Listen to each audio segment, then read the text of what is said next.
Atenção! Começa agora uma teleaula de História do Ensino Médio. Você vai assistir a teleaula de número 24. Bons estudos!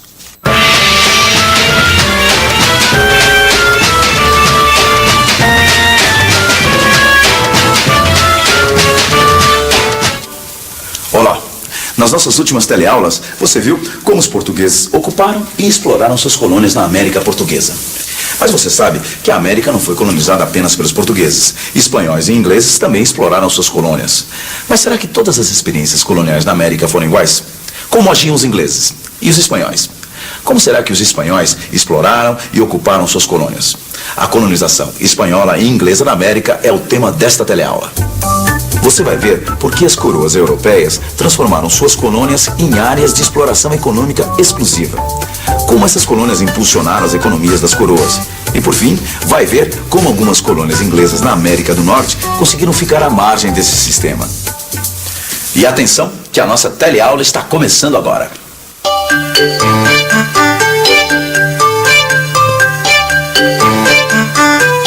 Quando Colombo chegou à América, em 1492, ele viu mais ou menos a mesma coisa que Pedro Álvares Cabral veria 8 anos depois aqui, em Porto Seguro. Índios e muita beleza natural. Tanto Colombo quanto o Cabral encontraram aqui na América habitantes locais que viviam nus, livres e que tiravam da natureza tudo o que precisavam para sobreviver. Mas será que na América toda os conquistadores europeus tiveram a mesma visão? Índios nus e paisagens exuberantes? No início do empreendimento colonizador, tanto a coroa portuguesa quanto a coroa espanhola chegaram a pensar que não havia na América nenhuma sociedade organizada. Mas com o passar do tempo, os colonizadores puderam constatar que a paisagem na América, principalmente na América Espanhola, ia muito além das belas paisagens e dos índios nus. Esse objeto, por exemplo, é uma amostra do que foi encontrado na América Espanhola. É claro que para produzir objetos como esses, é necessário dominar uma porção de técnicas. Técnicas que os povos habitantes aqui da América Espanhola já dominavam com grande competência e talento. Mas quem são mesmo esses nativos que produziam objetos como esses? Quem são esses povos que já habitavam a América Espanhola? A gente já falou disso, lembra? São os astecas, os incas e os maias. Mas quando foi mesmo que descobriram esses povos? 1519. 27 anos depois de Colombo ter chegado à América, os espanhóis chegam à capital do Império Azteca. Os espanhóis ficam deslumbrados e temerosos com o que vem. Os nativos americanos vivem em sociedades organizadas, têm sua própria cultura, sua religião e sua arte. Dominam técnicas de construção e de agricultura. Apesar de os nativos terem recebido os conquistadores de braços abertos, pouco tempo depois, todo o Império Azteca é destruído. É claro que ter encontrado sociedades organizadas acaba dando uma característica própria para a colonização espanhola na América, diferente da América Portuguesa, onde os nativos têm uma participação mais tímida no processo de colonização. Na América Espanhola, os nativos acabam ocupando lugar de destaque e são um dos pilares da empreitada colonialista. Mas como será que os espanhóis conseguiram dominar essa gente, destruir suas cidades e ainda fazê-los trabalhar? Bem, dá para imaginar, sem muito esforço, que a colonização espanhola foi precedida de uma verdadeira guerra de conquista pelo território americano. Há quem afirme que na época do descobrimento havia 100 vezes mais nativos do que hoje. Os historiadores Janaína Amado e Luiz Carlos Figueiredo dizem o seguinte sobre esse tema. Estimativas para todos os nativos da América em 1492 variam de 50 a 100 milhões contra 60 a 70 milhões de habitantes em toda a Europa à mesma época. A redução indígena foi drástica. Foram dizimados pelos maus tratos, assassinatos, fome e, de modo especial, pelas doenças europeias e africanas, contra as quais não possuíam anticorpos. Como você pôde perceber, os nativos lutaram contra a dominação dos espanhóis, mas foram vencidos. E depois de dominados, foram eles, esses nativos, que acabaram trabalhando, construindo a América Espanhola. Mas como será que os espanhóis conseguiram isso?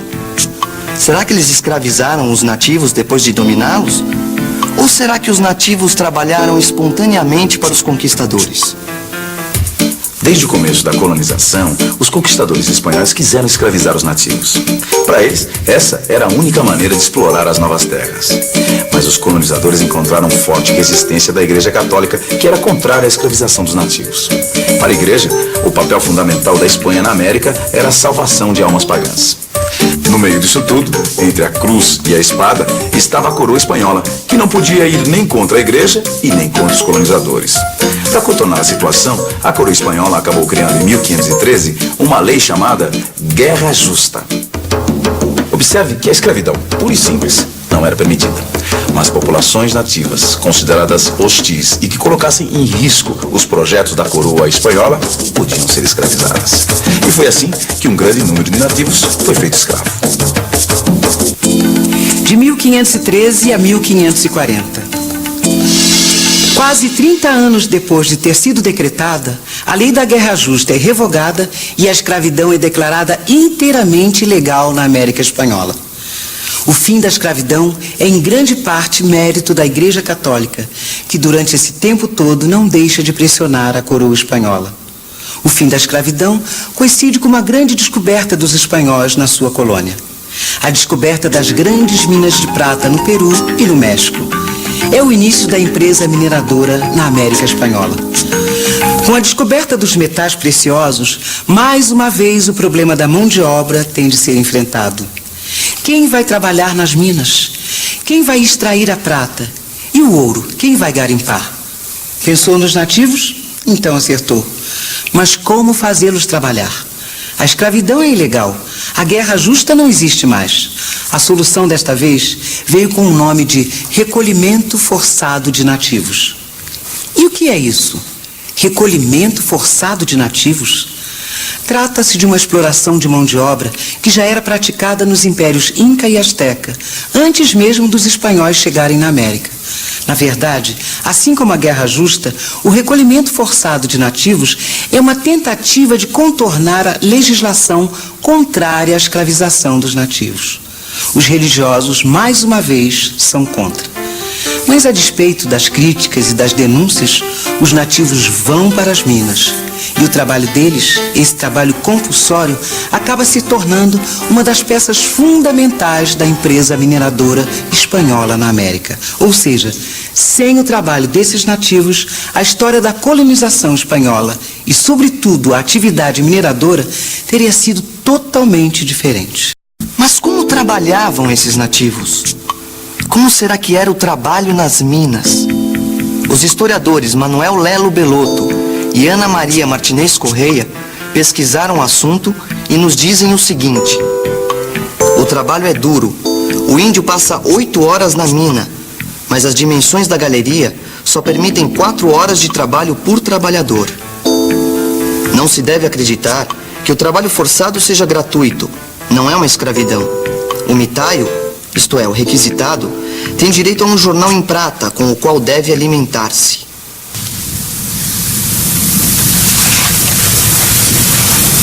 Depois que o ouro foi encontrado, mudou bastante a relação da coroa espanhola com sua colônia americana. Agora, era preciso proteger as enormes quantidades de metais preciosos que estavam sendo extraídos. Era preciso evitar que eles fossem contrabandeados. Por isso, a coroa passa a exercer um controle mais rigoroso sobre as atividades comerciais. Todo o comércio com as colônias passou a ser centralizado na cidade espanhola de Sevilha. Nenhum outro porto podia mandar navios para a América. E nas colônias, apenas 3 portos podiam receber e mandar mercadorias: Cartagena, na Colômbia, Porto Belo, no Panamá, e Veracruz, no México. A Espanha dependia do ouro de suas colônias. Vinha da América grande parte das riquezas que sustentava a coroa espanhola. Nesse ponto, a colonização espanhola é muito semelhante à colonização portuguesa. As duas metrópoles necessitavam das riquezas de suas colônias para abastecer seus cofres. Portugal dependia do açúcar brasileiro e a Espanha dos metais preciosos de suas colônias. Por causa dessa dependência econômica, as duas coroas praticavam o exclusivo comercial, o controle dos portos, o combate ao contrabando e outras limitações que ficaram conhecidas com o nome de Pacto Colonial. Sendo assim, dá pra gente afirmar que tanto o açúcar brasileiro quanto o ouro e a prata das colônias espanholas representaram o ponto de partida para a formação do sistema colonial mercantilista na América. Um sistema que também integrou algumas colônias francesas e inglesas nas Antilhas. Mas será que todas as experiências coloniais na América foram marcadas pelo sistema colonial mercantilista? Será que essa foi a única maneira pela qual a América foi colonizada? Não, essa não foi a única maneira. Existiram algumas colônias inglesas do norte da América que ficaram à margem desse sistema, o sistema colonial mercantilista. Agora, por que essas colônias foram exploradas de outra maneira? Os motivos são muitos e vão desde os graves conflitos político-religiosos que ocorriam naquele momento no território inglês até o maior interesse dos comerciantes ingleses nos negócios com o Oriente. Seja como for, o fato é que a colonização da América do Norte ocorreu de forma lenta e descontínua e com menor presença do Estado. Mas vamos ver melhor como eram essas colônias inglesas na América. Aí você vê o mapa das 13 colônias inglesas na América. No sul, o clima quente permitiu a formação de uma economia agrária de base escravista, voltada para o mercado externo, especialmente para a Inglaterra. Como você pode ver, as colônias inglesas do sul dos Estados Unidos também utilizaram mão de obra escrava e investiram na formação de uma economia agrária voltada para o mercado externo. Agora, diferente mesmo são as colônias inglesas do norte dos Estados Unidos. Foram nessas colônias que se alojaram os refugiados políticos e religiosos que vinham da Inglaterra. O objetivo deles, mais do que simplesmente explorar a nova terra, era estabelecer uma nova sociedade baseada nos seus valores religiosos.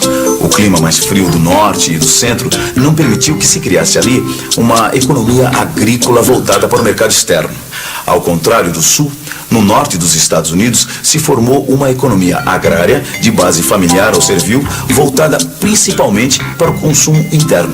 Praticamente não havia escravos. Aqueles trabalhadores que ali estavam pagavam a passagem e a hospedagem com seu próprio trabalho. Até o desenvolvimento de atividades manufatureiras e comerciais ocorreu nas colônias inglesas.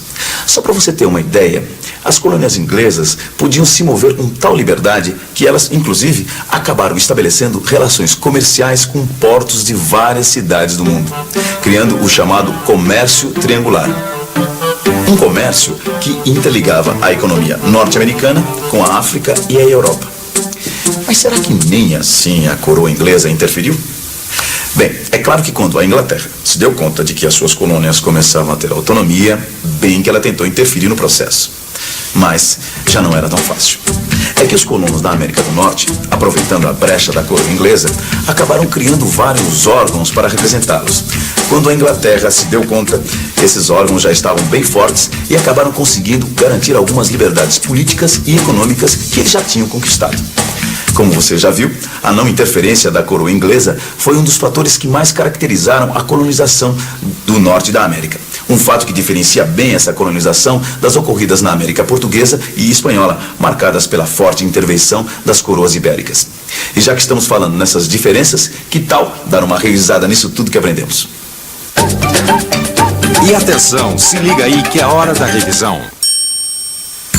Na teleaula de hoje, você viu que, de um modo geral, as coroas europeias tiveram por objetivo transformar suas colônias em área de exploração econômica exclusiva. Sendo assim, as colônias americanas passaram a desempenhar um papel fundamental para o desenvolvimento das economias metropolitanas, formando o chamado sistema colonial mercantilista.